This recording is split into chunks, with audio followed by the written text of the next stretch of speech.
গলার ওপর এখানে এই যে অনেক গভীর ক্ষতের চিহ্ন রয়েছে, কিন্তু মনে হচ্ছে না কোনো দড়ি দিয়ে ফাঁস দেওয়া হয়েছে।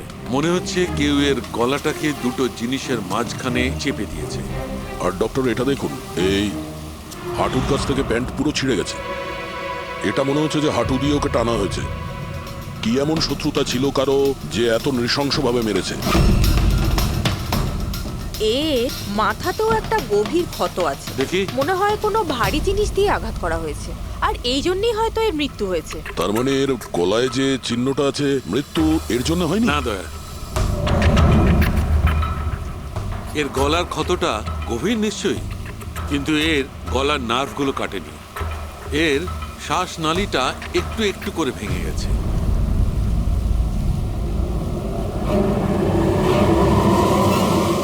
স্যার, একটা লোকের কাছে চারটে ওয়ালেট। এর জামার মধ্যে অনেকগুলো চোরা পকেট আছে, আর এগুলো সব ওখানেই লুকানো ছিল। 4টে ওয়ালেট? আর মজার ব্যাপার হলো স্যার, এই 4টে ওয়ালেটই আলাদা আলাদা লোকের। হতে পারে একজন পকেট মার। পকেট মারা? তার মানে তো এর রেকর্ড আমাদের ডেটাবেসে আছে।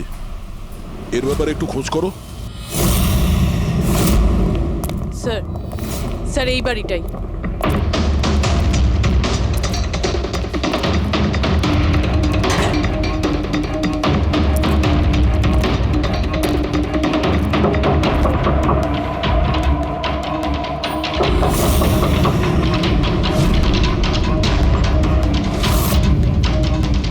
দয়া, দরজাটা ভেঙে ফেলো।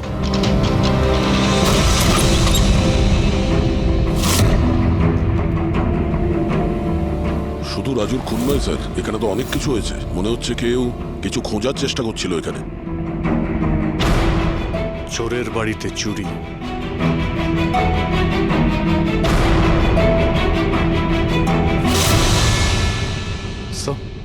রক্ত।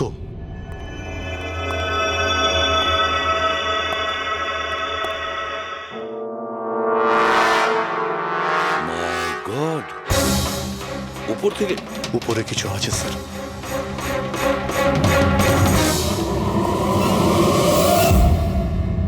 জুতোতে লেগে থাকা রক্তের চিহ্ন বাইরের দিকে গেছে। উপর থেকে নিচে আর নিচ থেকে বাইরে।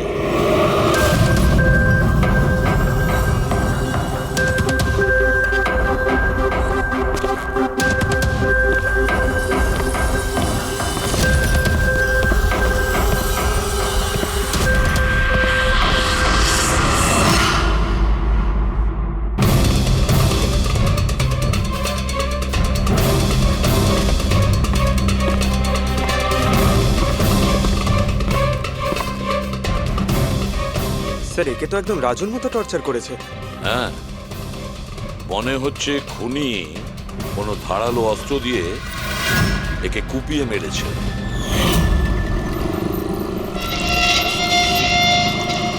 মনে হচ্ছে খুনি পেছন দিক থেকে পালিয়ে গেছে।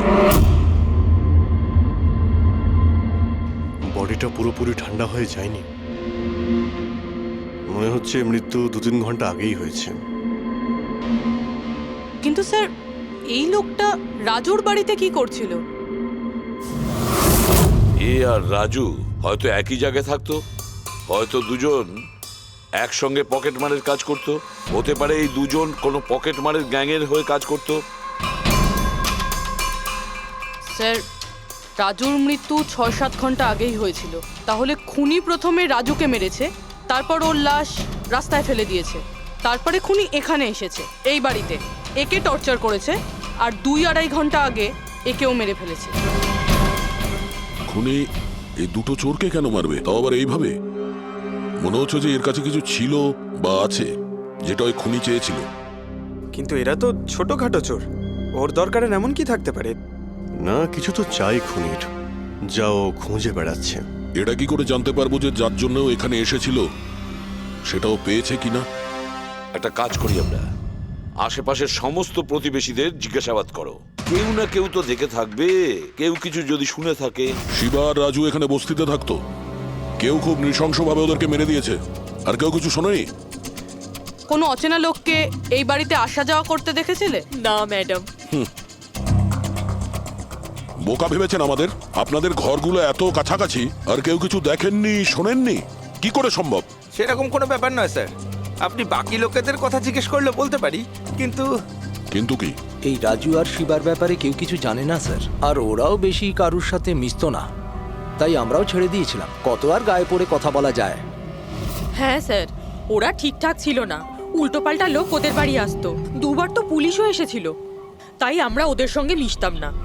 আজে বাজে লোক, মনে হচ্ছে এদের কোনো পকেটমারের গ্যাং আছে। আচ্ছা, এই লোকগুলো কোথায় কাজ করতো কেউ জানেন এ ব্যাপারে? স্যার কি কাজ করে তা তো জানি না, কিন্তু সামনে একটা সার্কেল আছে, ওই সিগন্যালের ওখানেই বসে থাকে সারা রাত। আচ্ছা,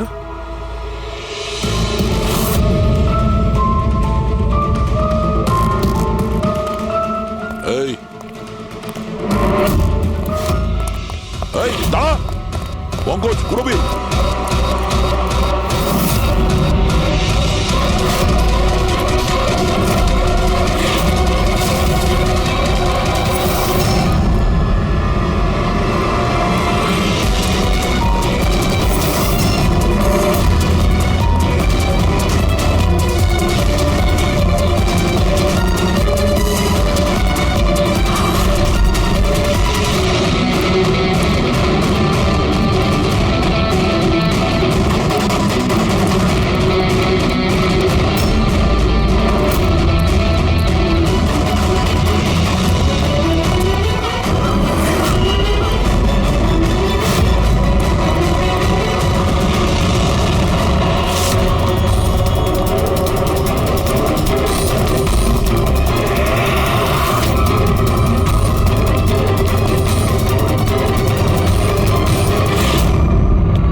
স্যার এই ডিভাইসটা দৌড়তে দৌড়তে ওর পকেট থেকে পড়ে গেছিল।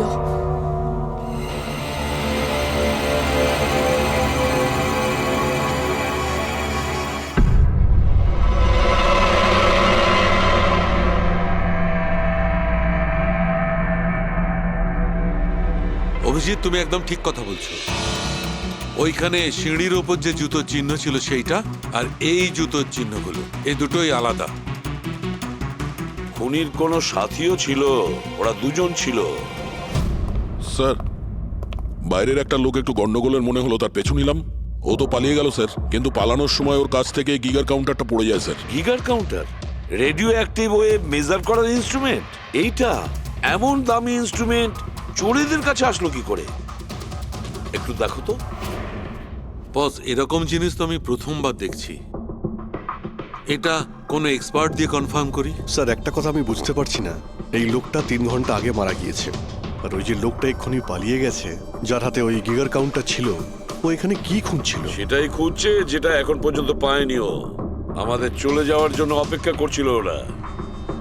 এই গ্যাংয়ের খোঁজ নিতে হবে, সেখান থেকেই জানা যাবে এরা কি চুরি করেছিল।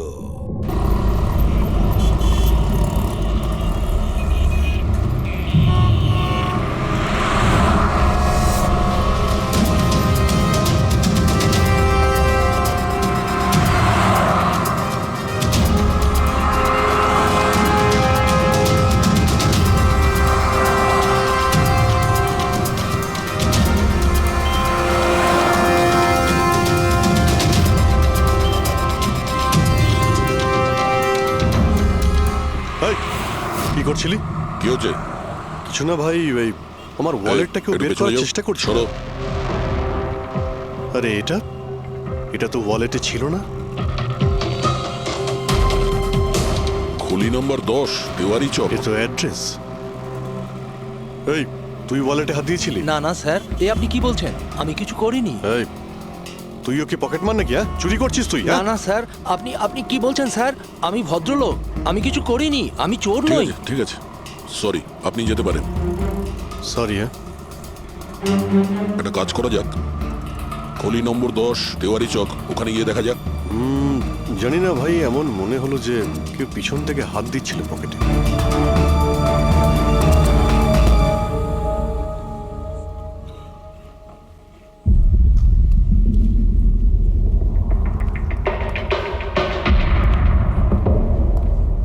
এই হলো দয়া, 10 নম্বর বাড়ি। চলো গিয়ে দেখি।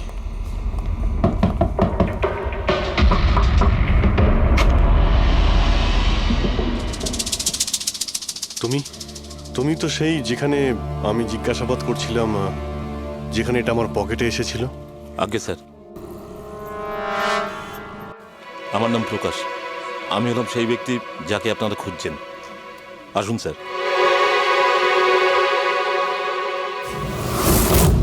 চিঠি দিয়ে এখানে ডেকে আনার মানেটা কি? হ্যাঁ, রাজু আর শিবাকে তুমি? না না স্যার, ওটা আমি নই।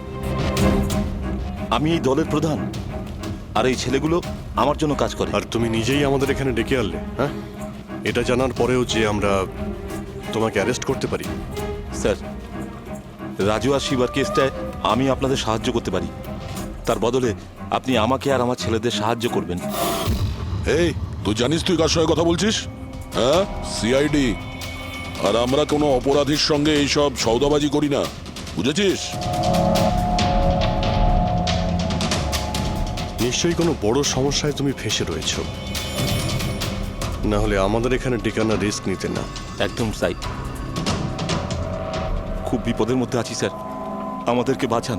কেউ একজন আছে স্যার, যে একজন একজন করে আমার ছেলেগুলোকে মেরে ফেলছে স্যার। আমাদের বাঁচিয়ে দিন। চাইলে আপনারা ওদের জেলে রেখে দিন স্যার, কোনো আপত্তি নেই, কিন্তু স্যার সাহায্য করুন স্যার। আচ্ছা, রাজু আর শিবা ছাড়া আর কেউ মারা গেছে? হ্যাঁ হ্যাঁ স্যার, কালকেও আমার একটা ছেলেকে কেউ মেরে ফেলেছে স্যার।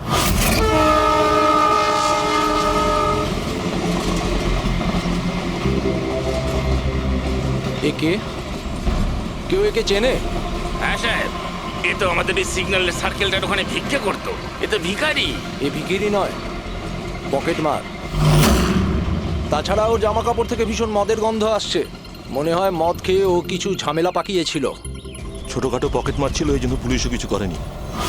মরে গেছে তো গেছে, মদ খেয়ে ঝামেলা করছিল আর এই বলে কেস বন্ধ করে দিয়েছে। কিন্তু স্যার, আমি জানি রাকেশ এই ধরনের কিছু করবেই না স্যার। ও ও মদ ছুঁয়ে পর্যন্ত দেখতো না স্যার। স্যার, কেউ ওকে মেরে ফেলেছে আর এমন দেখিয়েছে যেন মদ খেয়ে খুব ঝামেলা করেছে ও। আর তারপরে ওই শিবা আর রাজু। না, তোমরা কিছু তো করেছিলে, যার জন্য এক এক করে তোমাদের কেউ মারছে। জানি না, জানি না স্যার। আমি একদম বুঝতে পারছি না এসব কিভাবে হচ্ছে স্যার। সেটা আমরা জেনে যাব। তুমি এখন শুধু আমাদের নিজের গ্যাং সম্পর্কে সবকিছু বলো, কিচ্ছু লুকোবে না। Okay sir. স্যার, আমরা পকেট মারি আর ছোটোখাটো চুরি চামারি করি। এই শহরে যতগুলো ট্রাফিক সিগন্যাল আছে ওখানে আমারই সব ছেলেরা থাকে, তাও প্রায় 150 জন হবে। মানুষ একটু বেখেয়াল হলেই আমরা চুরি করে নিই, আর চুরি করে সব মাল এক জায়গায় হয়। সব আমার কাছে আসে, ওখান থেকে আমি আমার ভাগটা বুঝে নিই, আর বাকি যা পড়ে থাকে ছেলেদের মাঝে ভাগ করে দিই স্যার। খারাপ কাজের খারাপ ফল। লোকের কষ্টের টাকা মারছিস, হ্যাঁ? আর এখন নিজে বিপদে পড়েছিস বলে আমাদের ডাকলি। নিশ্চয়ই তোমার ছেলেরা এমন কোনো কাজ করেছে যার মূল্য ওরা নিজের জীবন দিয়ে শোধ করছে। স্যার, উপকার করুন স্যার। আপনারা চাইলে স্যার এই নিন, এখানে অনেক টাকা আছে, যত টাকা চাই না এই নিন স্যার। স্যার এই নিন, চাইলে আপনারা সব টাকা নিয়ে যান। এসব করে তোমরা শাস্তির থেকে রেহাই পাবে না, তোমাদেরকে কেউ বাঁচাতে পারবে না। জেল যেতেই হবে তোমাদের, বুঝলে? ঠিক আছে স্যার, জেলে যাব তাতে আপত্তি নেই স্যার, অন্তত বেঁচে তো থাকবো। এই রাজু, শিবা আর রাকেশ, এরা তিনজন তোমায় কখনো বলেছিল তাদের শত্রুদের ব্যাপারে? বা এমন কোনো কথা যা এদের তিনজনের মধ্যে কমন ছিল? না স্যার, এরকম কিছুই বলেনি ওরা। তোমার এই তিনজন এরা কোন এরিয়ায় পকেটমারি করতো? বাইরে সার্কেলের ওখানে, ওই যে সিগন্যাল আছে না ওইখানে। এরা তিনজন ওই সার্কেলের সিগন্যালের মধ্যে কি, মানে এই সিগন্যালে কি পকেটমারি করতো? আগে স্যার, তার মানে খুনি ওই সমস্ত পকেটমারদেরই খুন করছে যারা ওই সার্কেলে পকেটমারি করতো। কিন্তু স্যার ওই সিগন্যালের কাছে আরো 10টা ছেলে কাজ করে। খুনি ওদের কাছে পৌঁছানোর আগেই আমাদের ওই ছেলেদের কাছে পৌঁছতে হবে।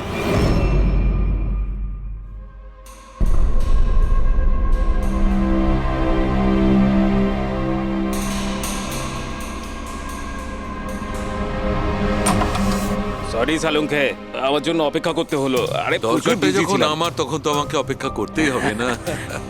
না না, এরকম কথা বলো না। থ্যাঙ্কস এ লট তোমার এই মূল্যবান সময় দেওয়ার জন্য। থ্যাঙ্কস বলো না, নিজের পুরনো বন্ধুর জন্য একটু সময় তো বের করতেই পারি আমি। So nice of you.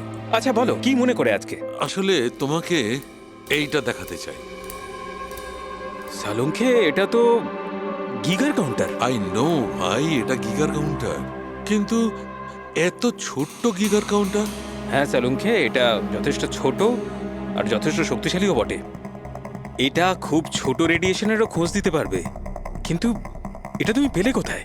এটা আমি একটা অপরাধীর কাছ থেকে পেয়েছি। হোয়াট? অপরাধীর কাছ থেকে এরকম একটা ডিভাইস? হ্যাঁ, কেন, কি হয়েছে? এত চমকে গেলে কেন? অপরাধীর কাছে থাকতে পারে না? সালুঙ্কে, এটা লেড আর টাইটানিয়াম দিয়ে তৈরি। এটার কোডও ক্র্যাক করা সম্ভব নয়, আর এটাকে কোনোভাবে নষ্টও করা সম্ভব নয়। ইউনো, এরকম ধরনের ডিভাইস তো আমাদের ল্যাবেও নেই। তো তোমার কি মনে হয় এটা ও থেকে পেয়েছে? সরকার, গভর্নমেন্টের কাছ থেকে। সরকারের কিছু বিশেষ লোকের জন্য এই ডিভাইস তৈরি করা হয়েছে। সাধারণ মানুষ তো এটার ব্যাপারে কিছু জানেই না।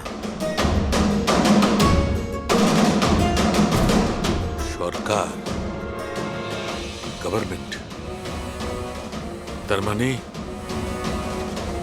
Government secret agent.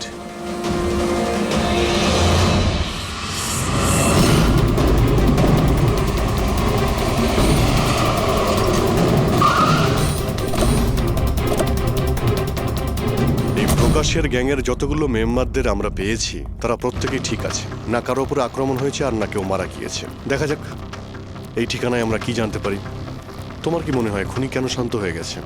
হতে পারে ও যা চেয়েছিল সেটাও পেয়ে গেছে, আবার এটাও হতে পারে যে ও নিজের স্ট্র্যাটেজি বদলে দিয়েছে।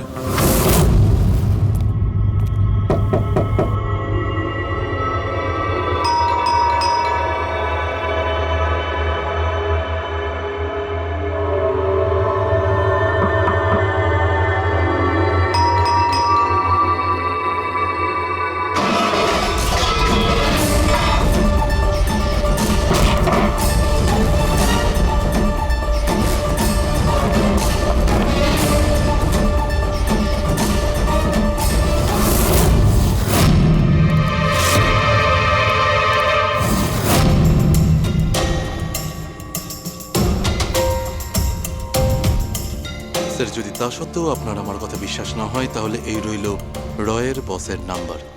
আপনি এনার সঙ্গে কথা বলে আমার সম্পর্কে যা ইনফরমেশন চান নিতে পারেন। প্যাট্রিক,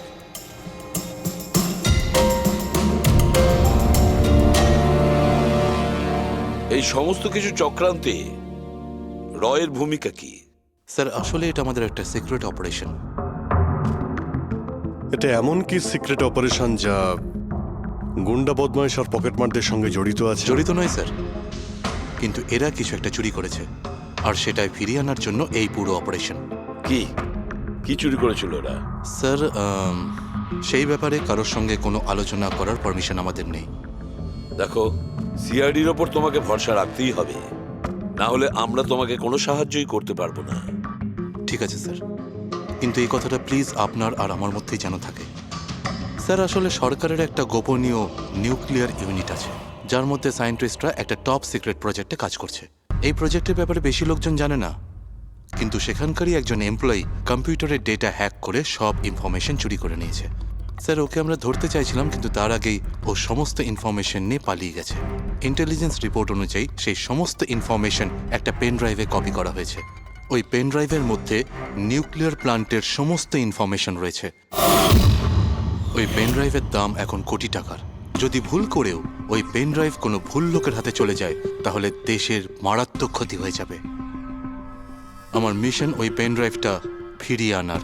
তদন্ত কত দূর এগিয়েছে? স্যার এখনো পর্যন্ত যে ওই পেন ড্রাইভ আর ইনফরমেশন চুরি করেছে তাকে আমরা ধরে ফেলেছি। ওর নাম হলো মেহুল, কিন্তু ও ওই পেন ড্রাইভটা একটা ব্যাগের মধ্যে রেখেছিল আর ওই ব্যাগটা এখন চুরি হয়ে গেছে। ও, আর যে চুরি করেছিল সে পকেটমার গ্যাংয়েরই কোনো মেম্বার? হ্যাঁ স্যার, কিন্তু মেহুল এই ইনফরমেশন আমাদের দেওয়ার আগে ওর বসের সাথে এই ইনফরমেশন শেয়ার করেছিল। আর এখন মেহুলের বস পকেটমারদের প্রাণে মেরে দিচ্ছে। ইয়েস স্যার, এখন রয়ের টিম আর মেহুলের বসের টিম ওই পেন ড্রাইভটা খোঁজার চেষ্টা করছে। আর বলির পাঠা হচ্ছে পকেট মার। Yes sir. স্যার, হ্যাঁ, র চিফ মিস্টার বিজেন্দ্রর সাথে কথা হলো। বিক্রম একজন রয়ের এজেন্ট। উনি রিকোয়েস্ট করেছেন যে এই মিশনটায় আমরা ওকে সাহায্য করি। আচ্ছা।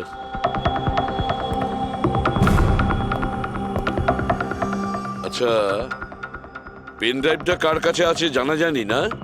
না স্যার। স্যার, এই সার্কেলে যতগুলো মেম্বারই পকেট মারার কাজ করতো তাদের প্রত্যেককেই জিজ্ঞাসাবাদ করেছি, কিন্তু ওরা তো এরকম কোনো চুরির কথা বললোই না আমাদের। হ্যাঁ স্যার, অনিল আর কিশোর বেঁচে ছিল, কিন্তু ওদের কাছে কিছু জানার আগে ওরা মারা গেছে।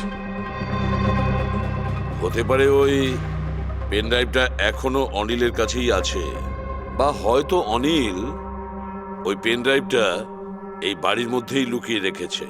স্যার, এটাও তো হতে পারে যে খুনি ওই পেন ড্রাইভ নিয়ে পালিয়ে গেছে। হতে পারে, আবার নাও। স্যার, যখন আমরা এখানে এসেছিলাম একটা পকেটমার বেঁচে ছিল, মানে খুনি ওই সময় পালিয়ে গিয়েছিল। জানি না ও সুযোগ পেয়েছিল কি পায়নি। একটা কাজ করি আমরা, এই বাড়িটাকে ভালো করে তল্লাশি করো, প্রতিটা কোণা ভালো করে দেখো, খুঁজে বের করতেই হবে। স্যার, আমরা গিগার কাউন্টারের সাহায্য নিতে পারি। গিগার কাউন্টারের সাহায্যে? Yes sir. কিন্তু গিগার কাউন্টার দিয়ে তো রেডিও অ্যাক্টিভিটি মেজার করা যায়। স্যার, ওই যে পেন ড্রাইভটা ছিল ওটা নিউক্লিয়ার প্ল্যান্ট থেকে চুরি করা হয়েছিল। হতে পারে যে ওই পেন ড্রাইভের ওপর সামান্য কিছু রেডিও অ্যাক্টিভ ফিট পড়েছিল। চলো এটাও আমরা করে দেখি।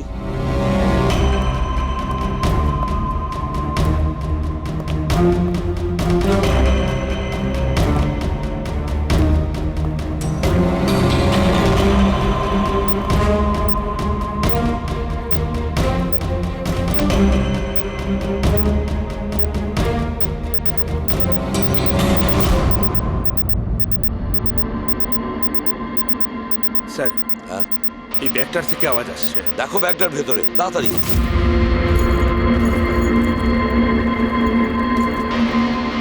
খোলো খোলো খোলো।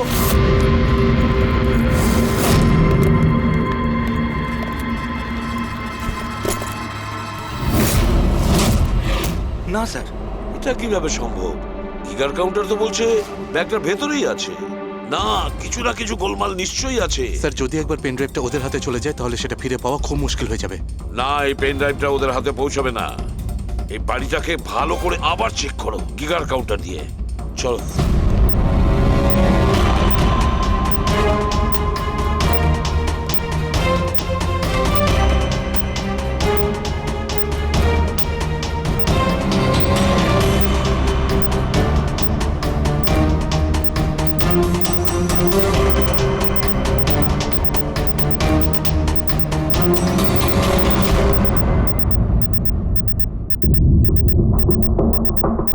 স্যার, বডির উপর থেকেই বিপ বিপ শব্দটা আসছে। বডিটা চেক করো।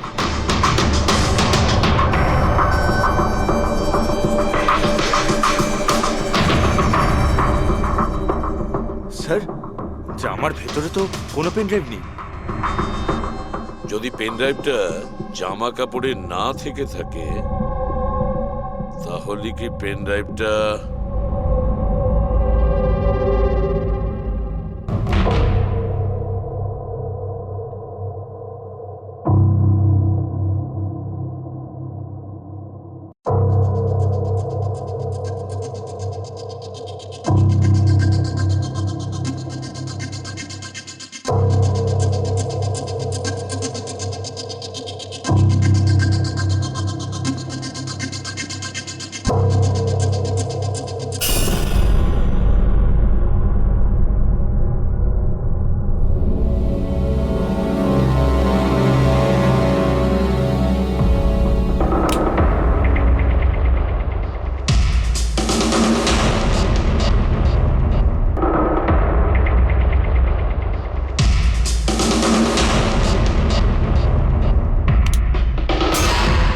স্যার এটাই সেই pen drive. Thank you so very much আমার মিশন কমপ্লিট করার জন্য। But I am really sorry, এটা আমি আপনাদের দেখাতে পারবো না। I hope you understand. কোনো ব্যাপার না। আমি একবার আমার বসকেও ইনফর্ম করে দিই। হ্যাঁ, হ্যালো, হ্যাঁ স্যার পেন ড্রাইভ পেয়ে গেছি। ইয়েস স্যার, এক্ষুনি? Alright sir, okay. স্যার আমাকে এই পেন ড্রাইভ আর গিগার কাউন্টার এক্সচেঞ্জে জমা দিতে হবে। আমি আসি এখন। Yeah, thank you so much sir once again. Good luck. Thank you. Okay.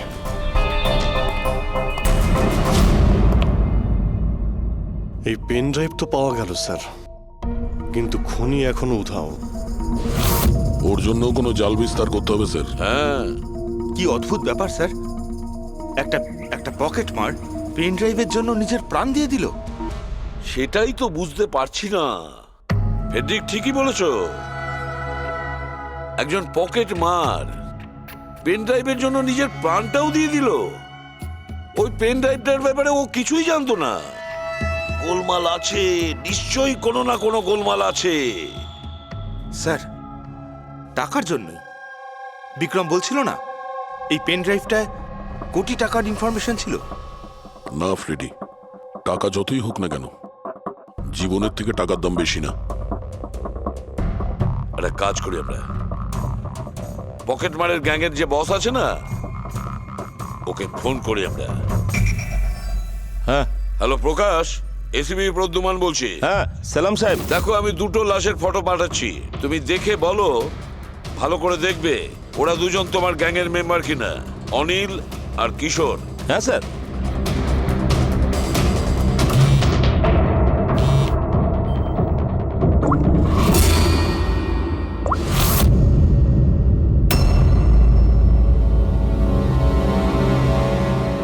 Sir, এই প্রথম ফটোটা যেটা পাঠিয়েছেন সেটা অনিলের। আর দ্বিতীয়টা? এই দ্বিতীয়টা ঠিক বুঝতে পারছি না স্যার। আচ্ছা ঠিক আছে, থ্যাংক ইউ। দ্বিতীয় জন কিশোর নয়, তাহলে ও কে? যে পেন ড্রাইভ গিলেছিল আর নিজের প্রাণটা দিয়ে দিল?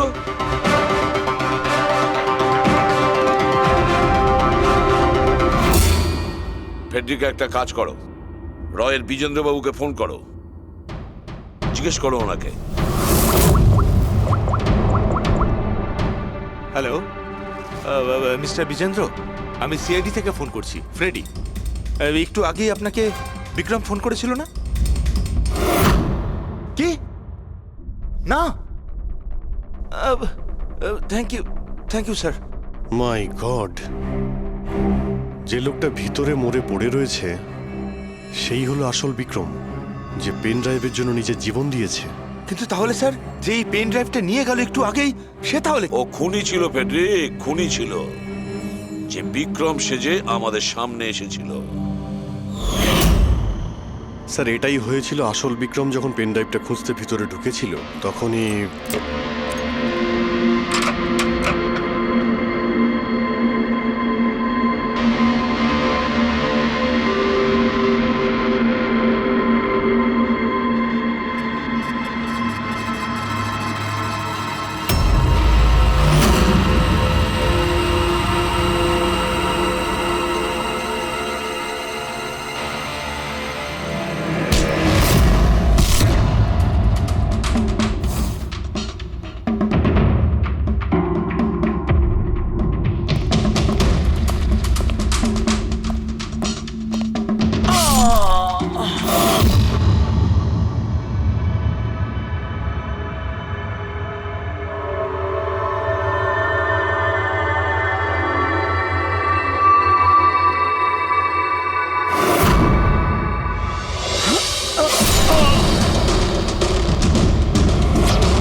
পেন ড্রাইভটা খুঁজে পাওয়ার আগেই আমরা এখানে এসে পৌঁছই, আর ও পালাতে বাধ্য হয়। ও জেনে বুঝে আমাদের কাছে ধরা দিয়েছিল, যাতে আমাদের সাহায্যে খুব সহজেই ও পেন ড্রাইভটা নিয়ে নিতে পারে। খুব বড় ভুল হয়ে গেছে স্যার, আমাদের বোকা বানিয়ে পেন ড্রাইভ নিয়েও পালিয়ে গেছে। জানেন এবার ওরা কি তাণ্ডব করবে, ওদের থামাতেই হবে। একটা কাজ করো তোমরা, এই বাইরের রোডে যতগুলো সিসিটিভি ক্যামেরা আছে না, ওর থেকে ওর ছবিগুলো বের করো আর সব জায়গায় পাঠিয়ে দাও।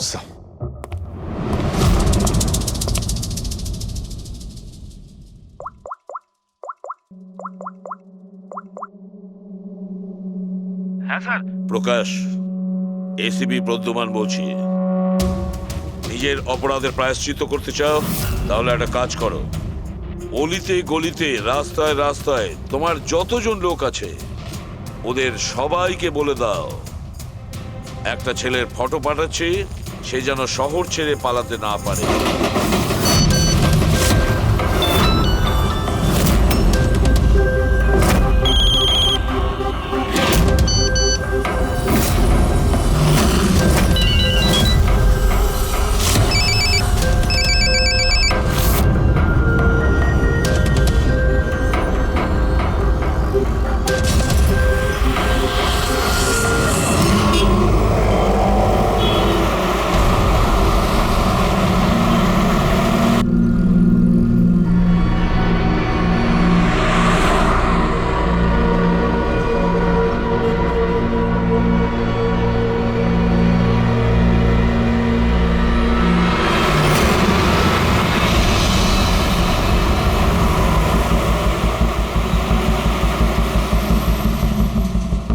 আরে এটা সেই লোকটাই না?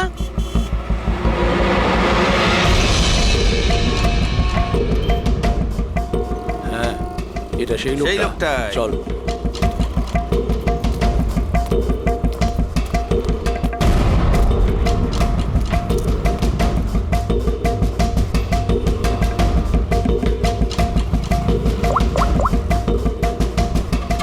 হ্যাঁ দাদা, পেয়ে গেছি। এখানে দাঁড় করাতে পারিনি, কিন্তু আগের সিগনালে দাঁড়াবে, ওর সাইলেন্সারে কাপড় দিয়ে দিয়েছি।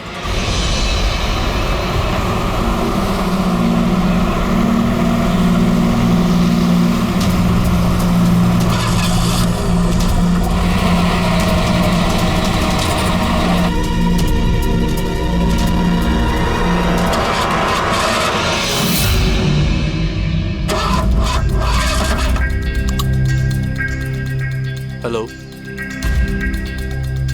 হ্যাঁ প্যাকেজ আমার কাছেই আছে।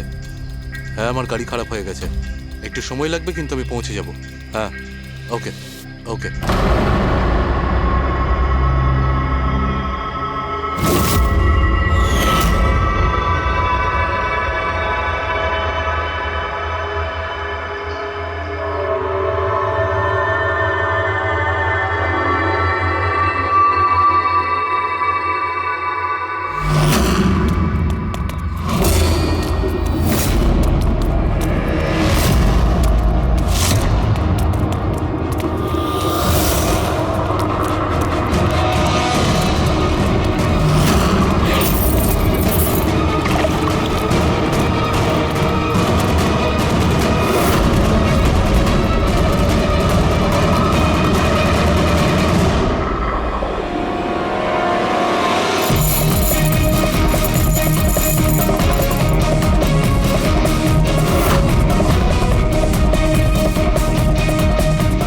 এগিয়ে আসবে না, কেউ কেউ এগিয়ে আসবে না, আমি বলে দিচ্ছি।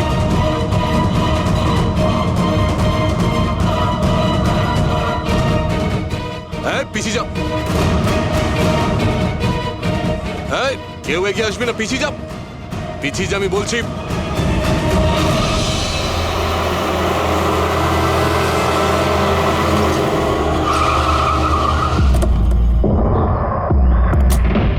সরো, সরে যাও সবাই। সরে যাও সবাই, সরে যাও, পিছিয়ে যাও, সবাই পিছিয়ে যাও। এর অবস্থা তো খুবই খারাপ। এই কি হয়েছে? কি করেছো এর সাথে? হ্যাঁ, কে মেরেছে একে? স্যার, এই গিগের কাউন্টার আর এই পেন ড্রাইভ। কে মেরেছে একে? আমরা কিছু করিনি স্যার, আমরা তো বুঝতেই পারছি না যে এসব হলো কি করে। স্যার, হঠাৎ ওর আঙুলগুলো থরথর করে কাঁপছিল আর দুম করে মাটিতে পড়ে গেল। আমরা ভেবেছি ওর হার্ট অ্যাটাক হয়েছে। স্যার স্যার এ তো মরে গেছে।